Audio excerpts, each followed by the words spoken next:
Yo,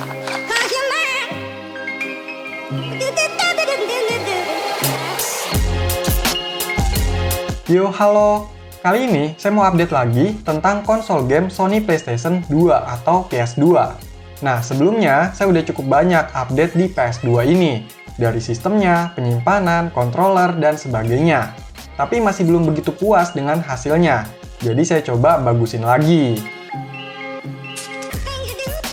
Nah, yang pertama saya mau coba pakai kabel komponen biar tampilan di TV-nya lebih bagus. Sebenarnya di update sebelumnya saya udah ubah pakai PS2 tuh HDMI. Tapi ada yang bilang lebih bagus lagi pakai kabel komponen. Makanya saya penasaran mau coba. Untuk harganya yang ini 25.000, lebih murah ya. Untuk bentuknya kayak gini, mirip-mirip kayak RCA, tapi lebih banyak warna dan colokannya.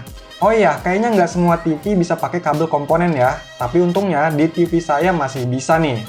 Cara pakainya juga sama kayak kabel bawaan atau RCA. Tinggal colokin aja sesuai warnanya.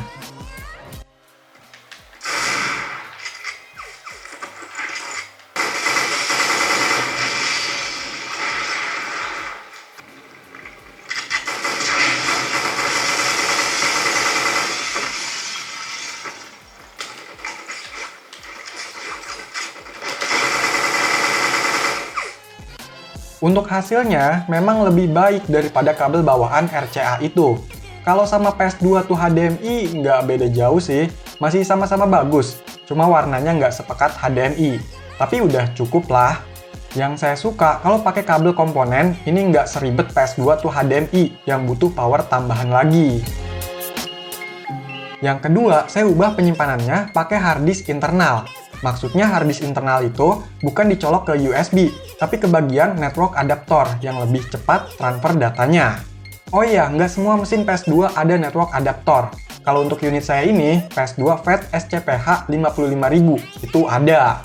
Di sini perlu alat tambahan, yaitu network adaptor yang udah dialih fungsikan menjadi harddisk adaptor. Bisa pilih yang SATA atau IDE, tergantung dari harddisk yang digunakan. Untuk harganya, ini saya beli 150.000 untuk yang SATA. Nah, untuk harddisknya bisa pakai yang ukuran 3,5 inch yang gede biasa buat PC desktop atau 2,5 inch yang biasa di laptop. Di sini saya pakai harddisk 2,5 inch SATA, kapasitasnya 120 GB. Ini saya nggak beli karena udah ada. Untuk harddisknya ini nggak bisa langsung asal pasang, jadi ada semacam instalasinya gitu, dengan menyambungkan ke PC atau laptop menggunakan HDD enclosure atau semacamnya. Ini kalau beli sekitar 80 ribuan ya, yang bagus. Nah, di PC kita buka program Disk Manager, lalu pada harddisk yang mau dipakai ke PS2, delete partisinya. Nanti jadinya unlocated seperti ini. Setelah itu, pakai aplikasi yang bernama WinHip, dibuka dengan Run Administrator. Di sini, select drive untuk memilih harddisk yang mau dipasang ke PS2. Jangan sampai salah, karena di sini akan memformat drive. Setelah itu, ke tahap masukin gamenya, dengan klik Add Image, Image File, dan cari file ISO-nya. Ini kalau bisa jangan masukin banyak game ya, untuk dites dulu. Setelah itu, masih butuh juga flash disk yang terdapat sistem atau PS2 loadernya, seperti yang udah saya jelasin di video update sebelumnya. Flash disk ini berfungsi untuk memasukkan file installer pertama ke hard disk nanti di mesin PS2-nya.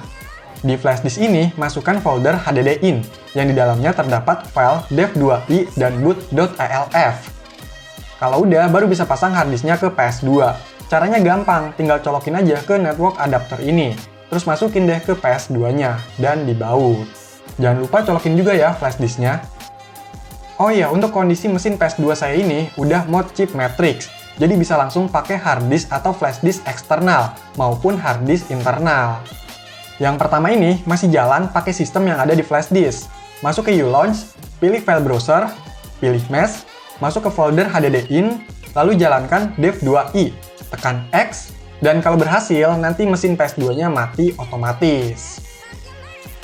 Setelah itu dinyalain lagi, masuk ke uLaunch, pilih mesh, masuk ke folder HDDIN, yang file boot ini di-copy dan paste ke HDD boot.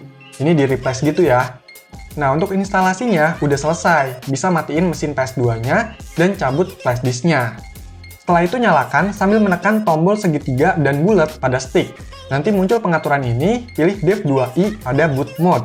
lalu tekan tombol start dan reset mesin PS2-nya. Nah, otomatis nanti masuk ke sistem OPL yang ada di hard disk internal. Di sini bisa setting-setting dulu seperti ini. Dan tekan X untuk menampilkan list gamenya. Udah deh, sekarang bisa mainin gamenya. Oh iya, kalau mau masukin game, berarti harus disambungin lagi hard disknya ke PC. Terus pakai WinHip dan ulangi tahap masukkan gamenya itu.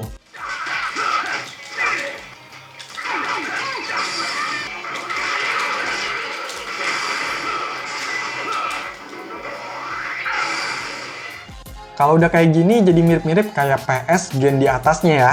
Game-gamenya bisa disimpan ke dalam hard disk internal. Untuk performa setelah ganti pakai hard disk internal, memang kerasa lebih cepat loading gamenya, dan kalau ada cutscene itu nggak macet-macet. Cuma memang kalau pakai hard disk internal itu cukup ribet kalau mau nambah gamenya. Yang ketiga, pakai mode wireless untuk controller atau sticknya. Jadi kalau di update sebelumnya, saya pakai stick DS4 original, tapi tetap pakai kabel. Nah, sekarang saya mau coba yang via Bluetooth. Karena di PS2 ini secara bawaan nggak ada Bluetooth-nya, jadi harus beli USB Bluetooth adaptor. Nah, saya coba beli tuh yang USB dongle Bluetooth 5.0. Ini harganya murah, 20 ribuan. Tapi ternyata nggak bisa dipakai. Soalnya nggak semua USB Bluetooth adaptor support untuk fitur Pademu di OPL. Nah, salah satu USB Bluetooth adaptor yang support dan masih dijual saat ini yaitu TP-Link UB400 yang harganya itu 70 ribuan. Untuk cara pemakaiannya, colok USB Bluetooth-nya, masuk ke settingan OPL, pilih controller setting, configure Pademu, emulation-nya di on dan modenya yang BT. Nah, ini kedetek ya MAC address USB Bluetooth-nya. Tinggal sambungin stick-nya pakai kabel dan tekan pair. Habis itu tekan OK dan save change. Kalau udah cabut kabelnya dan nyalain sticknya pas di menu maupun pas baru buka game.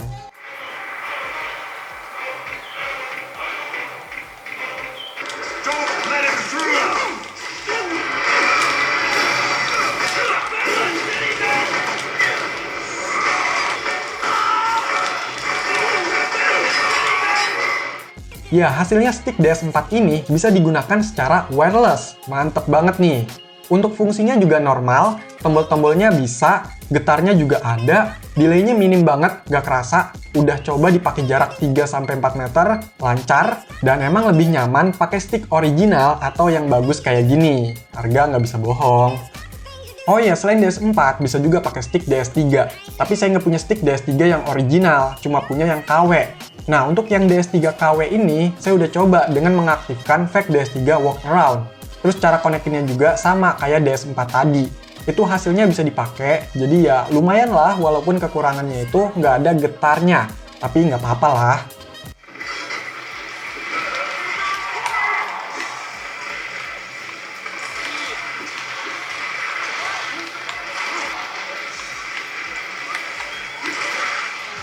Di sini juga kita bisa sekaligus konekin dua stick dengan Bluetooth ini. Tinggal ganti aja portnya ke 2P, terus tinggal pair stick keduanya kayak tadi. Jadi bisa main berdua nih dengan stick yang wireless semua. Mantap! Ya sebenarnya kalau nggak mau ribet, bisa beli stick PS2 wireless yang kayak gini. Harganya 70 ribuan. Bisa langsung pakai, jadi dia bentuknya mirip kayak DS2 dan model colokannya juga sama. Tapi nggak ada kabelnya aja. Dan ini pakai baterai AAA 2 buah. Untuk kualitas tombolnya sih yang ini cukup aja. Ada getarnya, dites jarak sekitar 3-4 meteran masih bisa, dan delaynya juga minim. Ya lumayan lah lebih baik kalau dibanding sama stick bawaan dari penjual PS2 ini, yang keras dan mendelep tombol-tombolnya. Cuma memang feel-nya kalau dibanding DS4 Ori masih kalah jauh. Ya tujuan saya maksa pakai DS4 ini karena biar lebih enak buat main dan build quality-nya lebih baik. Tapi ya wajar, harganya juga bisa beda 10 kali lipat.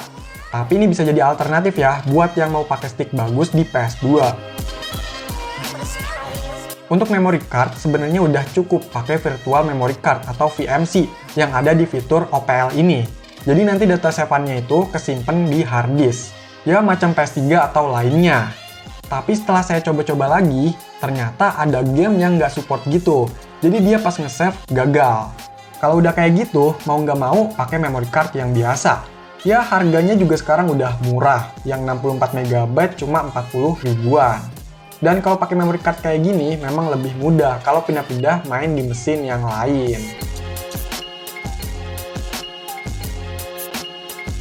Nah kalau udah kayak gini makin enak ya buat mainin game di PS2 ini. Tampilannya udah bagus, main game lebih cepet dan lancar, terus sticknya udah wireless, berasa konsol game kekinian. Jujur aja ya, walaupun PS2 ini udah jadul, gamenya nggak sewah zaman sekarang, tapi saya tetap suka maininnya, karena masih banyak game yang bikin penasaran. Soalnya pas dulu cuma bisa lihat atau main nggak sampai selesai di tempat rentalan. Ya walaupun sekarang udah bisa main pakai emulator di PC atau handphone, tapi tetap kurang enak feel-nya. Jadi saya masih tertarik sama konsol game PS2 ini. Oke, jadi itulah update PS2 part 2. Silahkan dikomentarin, like, share, dan subscribe channel ini. Terima kasih.